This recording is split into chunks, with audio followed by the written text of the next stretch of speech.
I'm very happy to share with you life transforming affirmations that are hopefully going to encourage you to do the best that you can be and focus on what truly matters.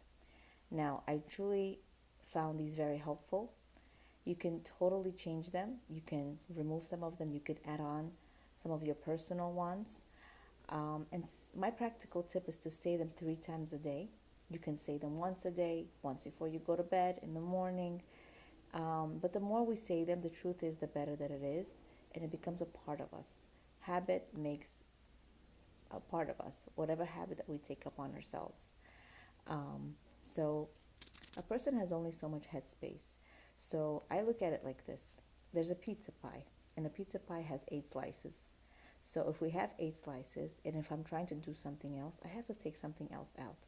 So if we're trying to focus on what truly matters to us, let's take some of the things that we don't really need in our lives out, and we'll be able to focus on what matters and live more meaningful lives. Now, I'm going to share with you 9 life transforming affirmations, and I'm going to touch upon them briefly. The fact that I woke up today is the reason that the whole world could not go on without me. Now, we don't live in a vacuum. Everything that I do affects the cosmos. Everything that I don't do affects the cosmos. Everything that I do, hopefully positive, affects the cosmos, affects the whole world, and also the negative. So we don't live in a vacuum. We don't. We live with other people. We affect the whole world with our actions. And the fact that I was born today, the fact that you were born today, is because you are needed. You matter. Number 2, the beauty of my character is revealed by the way I react to life's challenges.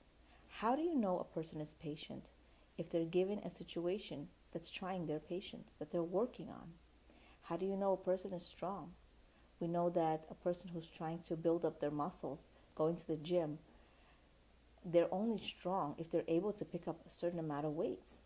They may look strong, maybe they're on medicine, they're on drugs. It happens. They're really not so strong. And the only way they are truly strong, they're truly that character trait, is if they are tested on it. So that's the beauty of my character. The beauty of my character is revealed when I'm tested on that character. Hashem is only capable of doing good. Hashem is only capable of doing good. That's number 3. Now, situations which are peaches and cream, the sun is shiny, things are going our way, that's really a gift from God. It's a time to be grateful. Situations that are trying, that are difficult, we shouldn't take it as a punishment, God forbid, from our God. Now, a person who has a parent, and the parent is teaching them something, the parent will probably use ways that are not so pleasant to the child. And the child may seem, oh, my parent doesn't care about me. The truth is, the parent cares about you. That is why the parent is giving you the situation in order for you to grow, for you to be better. The parent that doesn't care won't really pay attention to the child, may give the iPad to the child all day long. Now that's a parent who doesn't care. That's a parent who's neglecting the child. We know that our sages teach us that if you feel like you have no issues, no problems for, I believe it's 40 days, then you're in trouble. Hashem doesn't care about you, God forbid. So we want these situations. We don't ask for challenges. We don't act for stressful situations. But when they come, we know that they're a stepping stone for us to grow. Make this moment the beginning of the rest of your life. That's the next one. Number 4, make this moment the beginning of the rest of your life. Sometimes, we fall. We know that a righteous person falls 7 times. We learned that. So the reason why we fall is for us to go back up. If we can't go back up if we don't fall. Just like a heart rate. Heart rate needs to go up and down in order to truly live. Now, if you say to yourself, make this moment the beginning of the rest of your life, you're making a new start. So what? You fell. Just go back up. So what? You screamed. Go back up. Make this moment new. You don't have to continue screaming. You don't have to continue yelling. You don't have to continue to be upset. Take a deep breath and make this moment the beginning of the rest of your life. Number 5. Hashem, don't let my successes go to my head. I'm simply lucky.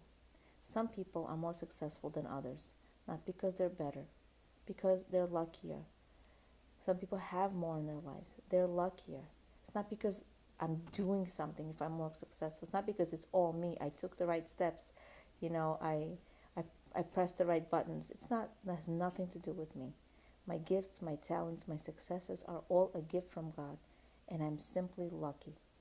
People who let's say you're dealing with a person who's insulting, they're limited in their tools. They're limited. You have better tools, and because you're luckier that way. The next one is, I'm exactly where I'm supposed to be right now. I'm exactly where I'm supposed to be right now. Sometimes we have things that we need to get to. We're on a schedule, or we need to get someplace. We need to do something right after this, and we need to get this done first in order to get that done. And we may be here, but in our minds, we're a million miles away. And the truth is, we're not presently in the moment. We're not presently in the moment. And we rush ourselves, and we get stressed, and we tell ourselves, hurry up, hurry up, hurry up. We rush the people around us. And it becomes a stressful situation. But if we tell ourselves, I'm exactly where I'm supposed to be right now, maybe I'm not meant to go to that appointment. Maybe I'm not meant to go wherever I plan to be. We hear many stories where an airplane crashes, the flight that the person was supposed to take, the airplane was crashed, and the person is, oh, thank God I wasn't there. Now, if a person is able to see why things didn't happen, that's really a gift from God. God doesn't owe us this stuff, but He doesn't owe us explanations. But we know that everything happens because He wants it to happen. It's for our best. So perhaps I'm not meant to be where I thought I want to be. Just a quick example, recording this video, I had to stop a few times. I had to re-record. And perhaps I wasn't, and not perhaps, but for sure, I'm not meant to record when I was supposed to record, because then I wouldn't get to the second thing that I was supposed to do after the recording. So I'm exactly where I'm supposed to be right now. The next one is, I treat myself with respect, as well as speak and act respectfully towards others at all times. Now, speech is not supposed to be natural. Some people speak gracefully and calmly. It's not because it's them and it's not me. Now, if I want to speak and I'm obligated to speak respectfully and treat others with respect and myself, speech is supposed to feel unnatural. I'm supposed to think about what I'm saying. I'm supposed to think about what I'm doing. It's supposed to be part of my thoughts. Everything hinges on my thoughts. So what is my intention? What are my thoughts? I'm supposed to speak and act respectfully. What is my thought process? So doing it at all times, making it part of ourselves, making it a habit. It was interesting to me. There was a situation where someone actually was out with me, and they weren't in the greatest moods, and I totally understood, this person was in a bad mood, and the person's comfortable with me. But then they met someone who they haven't seen in years, could care less about, and they weren't like the brightest smile, how are you, how's life? And then back to me when the person left, person was there again. And it's a gift that people want to be comfortable with us, but we don't want to make it a habit that all the time we're grumpy around our family members, but to other people we can put on a show. It's really easy to put on a show to other people, but we want to act respectfully and talk respectfully at all times. I choose to believe the truth. No matter what others say, my essence is pure and holy. There are people in our lives who are going to insult us or put us down, or really unintentionally, people who we care about put us down, and we're like, how can you say that to me? And it's because we have to believe in ourselves that my essence is pure and holy, no matter what others say about me, unless it's constructive criticism or you're really thinking about it. Otherwise, it's best to just brush it off at the moment, calm down, contemplate. Are they saying something constructive? Do I really need to change? Because my essence is pure and holy. Perhaps I need to be more this and that. Maybe they're right.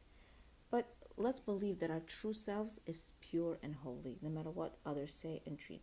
And doesn't matter how they treat us. I'm going to review them one more time.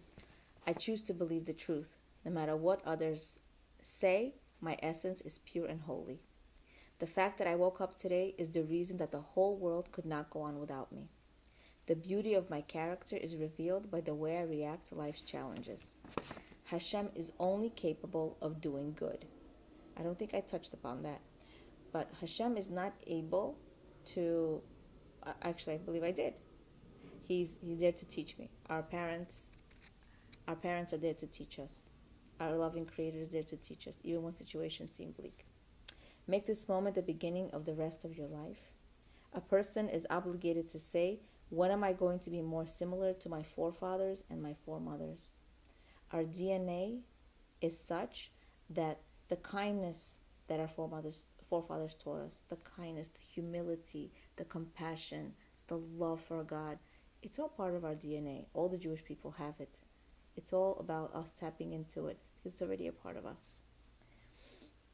Hashem, don't let my successes go to my head. I'm simply lucky. I'm exactly where I'm supposed to be right now.